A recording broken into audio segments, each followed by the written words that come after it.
안녕하세요, 최 시장입니다. 여러분 뉴스 보셔서 아시겠지만 얼마 전에 그 베네수엘라의 대통령이죠, 니콜라스 마두로가 미군에 의해서 체포된 일이 있습니다. 사실 국제적으로 엄청 큰 사건인데 이거만큼이나 더 이렇게 뉴스화됐던 건 뭐냐, 체포 당시 마두로가 입고 있던 그 나이키 옷이었어요. 올 그레이의 추리닝 세트죠. 나이키의 테크플리스 제품. 그게 실시간 검색량이 확 늘면서 실제로 이제 품절 사태까지 일어났습니다. 그래서 이거에 관련된 뭐 뉴스나 아니면은 뭐 짤이나 이런 것들, 그리고 요걸 토대로 또 여러 가지 밈이 또 생성이 되고 있는 상황이에요. 자, 우리는 이거를 블레임 룩이라고 합니다. 그러니까 블레임, 비난받다와 룩의 이제 합성어죠. 사회적으로 무리를 일으키거나 이제 범죄에 연루된 어떤 사람이 입었던 옷, 그걸 뜻하는데 마두로가 입었던 나이키 옷, 그게 이제 대표적인 이제 예가 되겠죠. 그래서 사람들이 그 옷이 그런가 보다 하는 게 아니라 그걸 엄청 검색하고 따라 사고, 그레이 컬러를 마두로 그레이라고 또 부를 정도로 굉장히 이제 화제입니다. 그래서 실제 인터넷상에서도 마두로가 입은 그 트레이닝 세트 그 핏이 꽤 괜찮다, 이런 반응들이 있어요. 근데 이게 완판까지 될 정도다? 그러면 정말 과연 그가 입은 핏이 근사해서 그런 건가? 어떻게 보면은 그 해당 옷을 입은 모델 컷이 더 근사했을 겁니다. 근데 사람들이 이거에 반응하는 이유는 광고 캠페인 같이 만들어진 이미지가 아니잖아요. 첩보 작전을 방불케 하는 긴박했던 체포 당시 실제 생생했던 그런 상황, 정말 가감없이 노출되면서 이 시각적 임팩트가 굉장히 강렬했던 거죠. 특히나 이 옷 같은 경우는 뭔가 이렇게 굉장히 기능적이면서도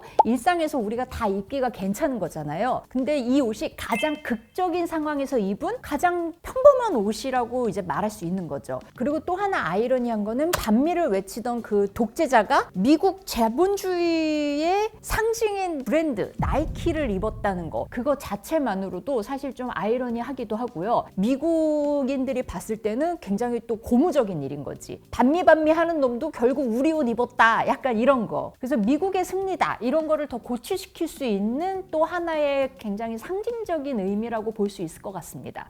이런 범죄자나 혹은 사회적 무리를 일으킨 사람이 이렇게 대중 앞에 딱 섰을 때 그 나타나는 그 옷, 아까 블레임 룩이라고 했죠? 그런 것들을 따라 입는 그런 현상들은 이 사건만 있는 건 아니에요. 정말 고전적인 사례를 하나 들 수 있습니다. 이거는 패션에 관심 없던 사람들도 기억하시는 분들 많을 거예요. 옛날에 그 탈옥수로 유명하죠. 신창원이 도피 생활을 하다가 이제 잡혔어요. 그때 당시 이제 그 미소니 니트를 입고 있었는데 굉장히 화려하거든요. 그게 엄청 회자가 되면서 정말 그 미소니 풍의 그 티셔츠, 니트, 그런 것들이 불티나게 이렇게 만들어지고 팔렸었습니다. 근데 또 하나 재밌는 거는 실제 그게 미소니가 아니라 미소니 가품이었다는 거. 그리고 2016년도 그 국정농단 청문회였죠. 그때 그 이재용 님이 증인으로 출석을 했는데 사실 그때 내용 뭐 기억하시는 분 계세요? 별로 없죠. 근데 그때 가장 뉴스가 됐던 건 뭐냐면 그가 발랐던 립밤.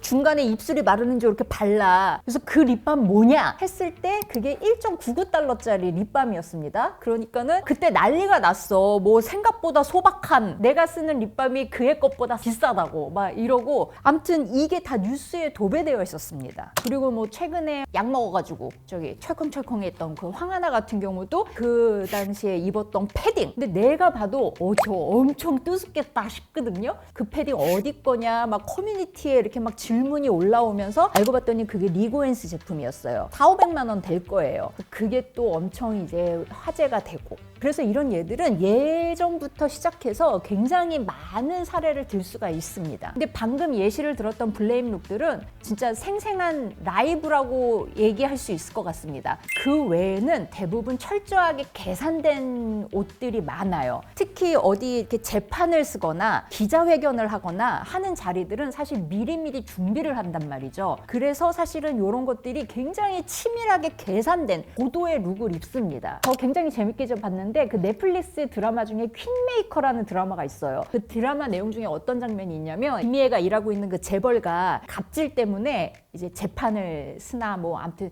검찰에 출두되나 아무튼 그래. 그때 근사한 이런 거 입고 이런 거 입고 이렇게 입혀라라고 이제 김희애가 지시를 해요. 그러니까 직원들은 오히려 약간 당황을 해. 그런 자리면 조금 이렇게 좀 겸손하게 입어야 될 것 같은데 굉장히 고급스럽고 좋은 옷을 입히라고 얘기를 한단 말이죠. 그때 김희애가 그런 말을 해요. 누군가가 이렇게 출두했을 때 그녀가 신었던 신발 이슈됐지. 그녀의 딸이 또 출두했을 때 입었던 패딩. 그래서 이런 식으로 본질을 흐려야 된다고. 그러니까 사람들은 그 사람이 포토존에 섰을 때 무엇을 입느냐에 더 관심을 갖는다고.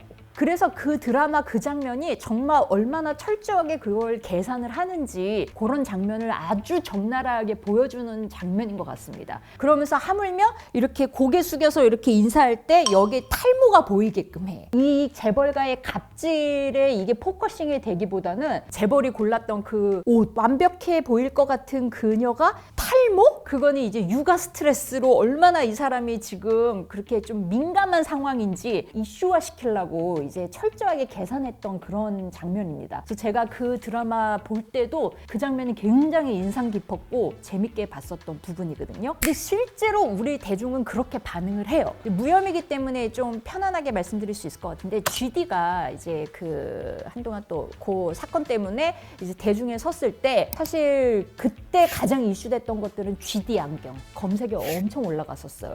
그래서 자크마리마지 안경이었고 그 다음에 또 이슈가 됐던 거는 그가 타고 왔던 차. 그래서 그 당시 BMW 모델이었는데 이런 일에 연루되자마자 BMW 입장에서는 사실 이제 GD를 손절했거든. 떡하니 BMW를 타고 왔어. 그거는 나 죄 없음을 자신하는 GD의 그걸 대변한다고 봐요. 그리고 얼마 전에 우리가 올드머니 했잖아요. 그 올드머니 룩 예시를 들었을 때 기네스 펠트로의 재판 룩이 예시로 굉장히 많이 나왔었습니다. 그 당시 기네스 펠트로가 뭐 스키장 뺑소니 사건으로 계속 재판장에 여러 번 출두를 했는데 그때 당시 옷들이 그때 화두가 됐던 올드머니 룩, 콰이어트 럭셔리. 뭔가 그냥 꾸민 듯 안 꾸민 듯 편안하게 이렇게 입은 것 같은데 그리고 로고도 나오지 않는데 참 고급스러워. 그래서 그게 계속 그런 룩들이 회자가 됐어요. 그래서 이런 경우는 어떤 계산이 있는고 하면은 내가 돈 뜯으려고 재판하는 입장 아니다. 나 이 정도야. 그 당시에 이제 배심원들, 그 배심원들도 사실 그 부유층 동네에 사는 사람들이 굉장히 많아요. 그러니까는 기네스 펠트로의 그 룩들이 그 동네에 늘 사람들이 입는 그 올드머니 룩의 전형이란 말이죠. 동질감 있는 거야. 아, 쟤 저거 뜯어먹으려고 그러나? 그런 게 아니라 아유, 그냥 말렸네. 약간 이렇게 동조할 수 있는 그런 거. 근데 대부분의 법정 룩, 뭐 이렇게 출두 룩은 약간 좀 이렇게 까맣게 입죠. 좀 어두운 컬러에 너무 화려하지 않게 뭐 이렇게 하는데 그러니까 각자의 어떤 입장이냐에 따라서 이게 다 달라질 수 있다는 거예요. 그래서 이런 식으로 또 재밌게 들 수 있는 예시 중에 하나가 패기의 기자회견. 그 미니진이 입었던 그 당시에 모자, 티셔츠 그 다음번에 그 니트 이런 것들이 그냥 바로 그냥 막 품절이 됐었잖아요. 그녀의 그 룩이 어찌 보면 계산된 걸 수도 있다라고 생각이 듭니다. 사실 기자회견이란 자리는 굉장히 공식적인 자리이기 때문에 어느 정도 이게 조금 갖춰 입어요. 최소한 자켓을 입든. 보통은 그런 게 이제 국룰인데 정말 캐주얼한 차림으로 나왔어요. 준비된 멘트가 아니라 정말 억울하고 분에 차서 이렇게 막 얘기를 했잖아요. 그러니까 저는 그걸 보면서 무슨 느낌이었냐면 내가 미니진과 술자리에 앉아가지고 그 얘기를 듣고 있는 것 같아. 진짜 열받았겠다. 너 정말 빡쳤겠다. 그래서 그녀가 기자회견을 통해 말했던 그 내용과 그 어투와 그 룩이 너무 찰떡인 거야. 그래서 저는 그 기자회견을 볼 당시에 와, 이게 만약에 의도한 거라면 진짜 비상하다.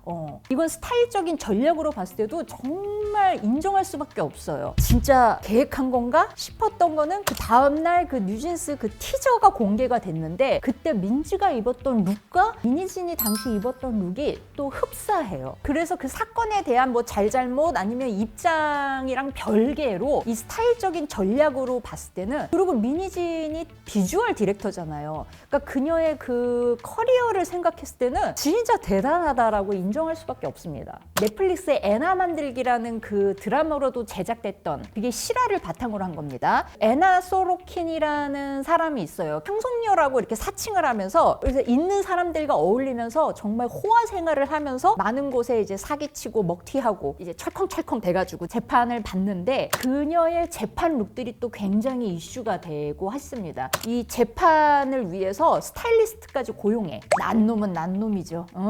뭔가 이것 때문에 이제 그래서 빵 이슈가 되고 뭔가 이렇게 소비자들의 이제 관심을 확 받게 되는 제품, 브랜드들이 있죠. 브랜드 입장에서는 가만히 있었는데 어느 날 갑자기 확 난리가 났어. 사실 이게 뭐 긍정적인 마케팅이면 좋겠지만 어쨌든 네거티브 마케팅으로 생각해서라도 효과는 상당히 있었던 거잖아요. 근데 또 반면에 브랜드들 입장에서는 정말 뒷골 잡는 경우도 갑자기 마른 하늘에 날벼락 같은 케이스들도 있어요. 국정농단 때 최순실이 이제 막 기자들 사이에서 막 밀리고 하면서 신발이 딱 벗겨져서 덩그러니 바닥에 굴러다니는 그 신발, 본의 아니게 그 밑창에 프라다가 빡 하고 보인 거야. 그럼 그 프라다 입장에서 그게 뭐 네거티브 마케팅이로라도 어쨌거나 좋았겠는가? 아닙니다. 오히려 그때 당시는 또 매출이 이렇게 되고 그 브랜드 이미지상으로도 별로 좋지 않았을 거예요. 그리고 우리 대중이 봤을 때도 와 저거 프라다야? 역시 악마는 프라다를 입는군. 이 느낌 아니죠? 아니에요. 프라다를 입는 악마의 이미지는 따로 있어. 그 N번방 사건으로 포토라인에 조주빈이 딱 섰을 때 본의 아니게 또 로고가 보이는 무슨 옷을 입었어. 우리나라 브랜드예요. 그러니까 그 브랜드 입장에서는 굉장히 당혹스러웠을 거고 사실 이런 데 찍힐서는 안 되는 브랜드죠. 얼마나 열받았겠어. 그러면 대중들은 왜 이런 블레임로 이거에 관심을 더 갖고 심지어 서치하고 따라사고 할까요? 기본적으로 사람들은 긍정적인 정보보다 부정적인 정보에 더 민감하게 반응을 합니다. 그래서 특히 부정적인 사건에 연루된 사람한테 우리가 더 약간 기민하게 반응을 하는 거야. 대중들이 반응하는 그런 사람들은 단순 범죄자는 아니에요. 대부분 유명 인사들이 대부분이죠. 뭐 정치인, 기업인 아니면은 뭐 셀럽같이. 근데 그런 사람들이 갖고 있는 지위나 뭐 권력 혹은 부, 뭐 유명세 이런 것들이 있잖아요. 그런 이런 것들에 대한 후광 효과가 어느 정도 있습니다. 그래서 그런 사람들이 입고 있는 제품은 좀 좋은 품질일 것이다 라고 이제 우리가 어느 정도 깔고 들어가는 게 있어. 어떻게 보면 모델이 딱 입고 있는 그 캠페인 사진이 훨씬 더 근사할 수 있겠지만 굉장히 이슈화된 어떤 사건의 그런 생생한 현장에서 보게 되는 그런 비주얼이잖아요. 그렇기 때문에 사실 이게 시각적으로 조금 강렬하기는 합니다. 지금까지는 블레임룩에 대한 설명과 예시를 좀 많이 들었는데요. 사실 이거는 우리가 좀 경각심을 갖고 좀 생각을 해볼 여지가 있는 문제입니다. 범죄나 그런 사건의 엄중함보다는 시각적인 재미 아니면 소비 활동으로 그냥 그쳐버리는 거. 그래서 사건의 엄중함은 휘발돼 버리는 그런 것들이 있기가 쉬워요. 아까 퀸메이커에서 본질을 흐리기 위해서 그 스타일을 이렇게 치밀하게 계산했던 거 그런 거를 생각을 해보시면 이게 더 와닿을 것 같거든요. 특히 범죄와 관련된 걸수록 이렇게 패션 하나로 이렇게 휘발돼서는 안 된다고 봅니다. 논란의 인물이 뭔가 이렇게 매력적이거나 아니면은 그런 아까 설명했던 후광 효과 이런 것들로 인해서 사람들이 알게 모르게 그 범죄에 대해서도 더 관대하게 이렇게 좀 평하게 되는 게 있어요. 저 정도는 되니까 그래도 저러지. 야, 그래도 예쁘긴 예쁘다 뭐 이런 것들 있죠. 본질이 희석되면 안 됩니다. 그리고 언론도 사실 이 부분에 있어서 주의를 해야 돼요. 사건의 내용을 다루기보다는 패션템을 다루고 그거에 대한 밈을 다루고 이런 것들이 계속 이렇게 양산되면은 될수록 본질이 희석되기 마련이거든요. 옷이라는 거, 패션이라는 거 어떻게 보면은 그냥 한 개인의 그냥 멋부리는 그냥 표면적 이미지일 수도 있어요. 근데 패션이라는 건 생각보다 훨씬 더 깊은 거를 나타낼 수도 있습니다. 아까 예시로 들었듯이 어떤 사건이나 혹은 그 인물의 어떤 상황이나 심리나 이런 것들이 상징하거나 대변하는 요소로 작용이 되기도 하거든요. 그래서 여러분들 이런 예시들 잘 알아두셨으면 좋겠고요. 그리고 이런 것들을 이용해서 뭔가 이렇게 이미지 메이킹 하는 것들도 있어요. 그러면 그런 거에 너무 휘둘리기보다는 본질을 깨뚫는 이런 중심과 이런 것들도 훨씬 더 중요하지 않나 싶어서 오늘 이 영상 기획했습니다. 오늘 영상 재밌게 보셨다면 좋아요, 구독 눌러주시고 안녕.